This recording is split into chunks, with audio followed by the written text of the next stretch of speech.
Nigeria, oh our Nigeria.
National grid, Alau dam collapse. Who pays? The national grid collapsed 3 times last month and twice this month. This year, it has collapsed at least 11 times.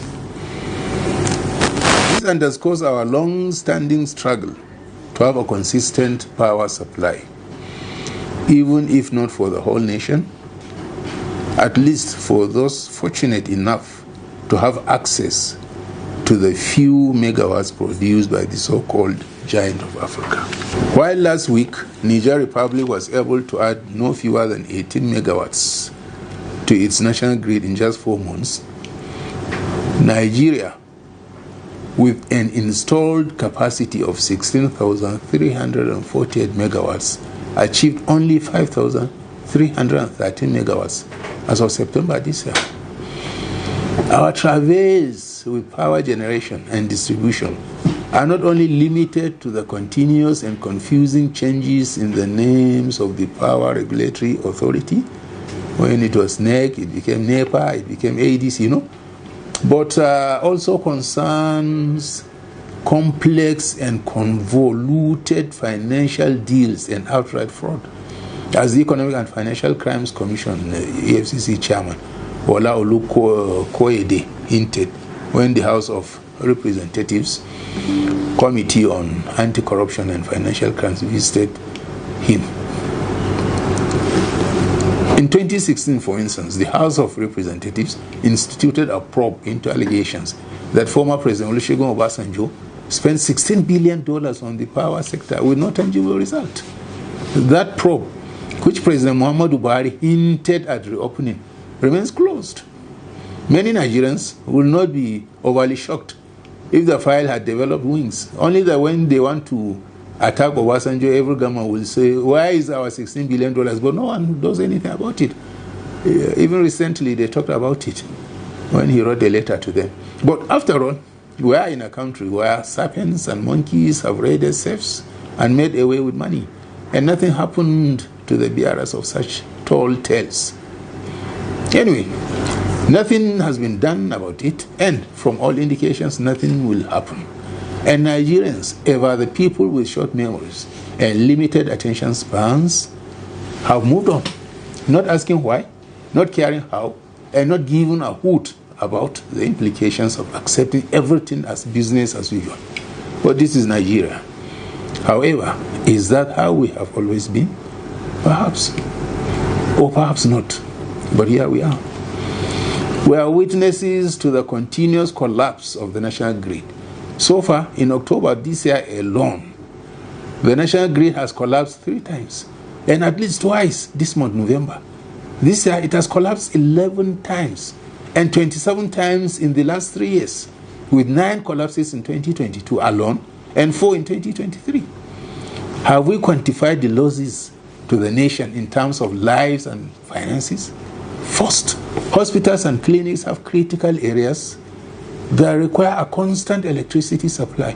Vaccines, medicines, blood and its products, and other laboratory processes must always be refrigerated at regulated temperatures to maintain potency. Likewise, some machines and instruments require an uninterrupted electricity supply. Even if lives were not lost, how many people in intensive care units, the ICUs, and special baby care units, SBCUs, have suffered damages, some irreparable? Can we quantify the man-hour losses in workplaces where electricity is a mandatory factor of production? These are the majority. What about financial losses? Had we a proper database and an effective financial tracker, we will have arrived at figures in the billions or trillions that must have been lost due to the frequent grid collapses. To solve this problem, our state governments can set up power generating and distributing franchises individually or in partnership with other states and or entrepreneurs. Yet, one must still ask, what will happen to those responsible for the embarrassingly recurrent collapse of the national grid? According to the EFCC chairman, the frequent collapse of the national grid is linked to fraud in the electricity sector, especially in the use of poor and substandard materials. Nigerians will weep if they knew the monumental fraud in the electricity sector he kept. Well, he should tell us, because we have wept enough for Nigeria that, for some of us, our tear glands have dried up. We have become so accustomed to the vagaries of our people in high places that nothing shocks us anymore.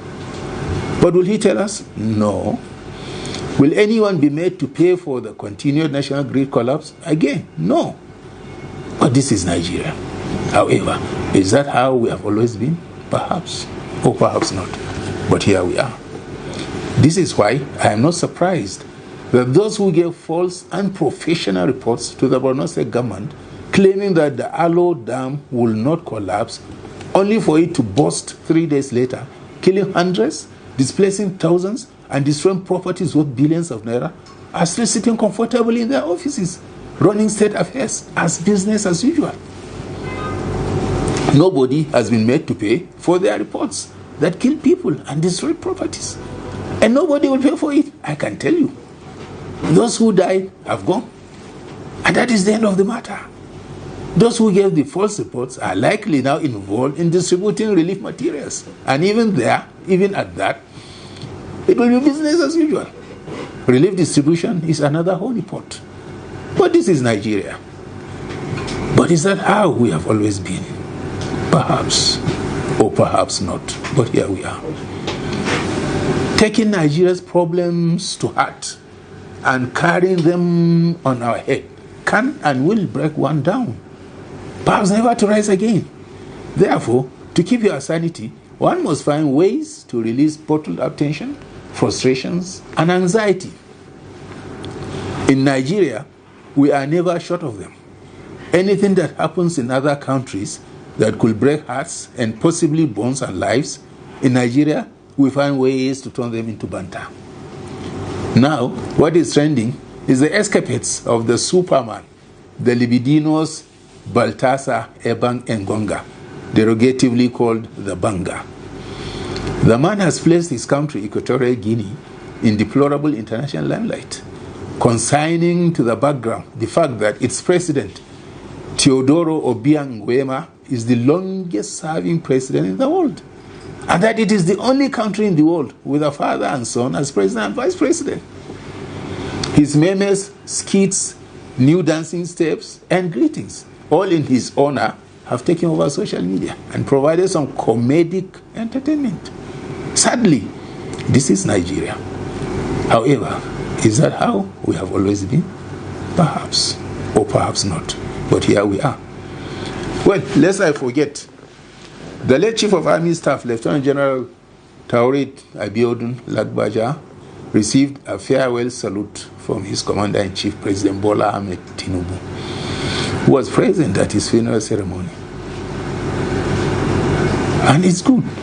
The former Chief of Army Staff, late Lieutenant General Ibrahim Atahiru, who served from 28 January 2021 to 21st May 2021 and died in the 2021 Nigerian Air Force Beechcraft B-300 King Air 350I crash near Kaduna International Airport did not receive that privilege from President Buhari, who is a general himself.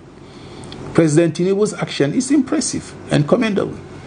It went a long way towards boosting the morale of the military personnel, who now know they have a caring commander-in-chief.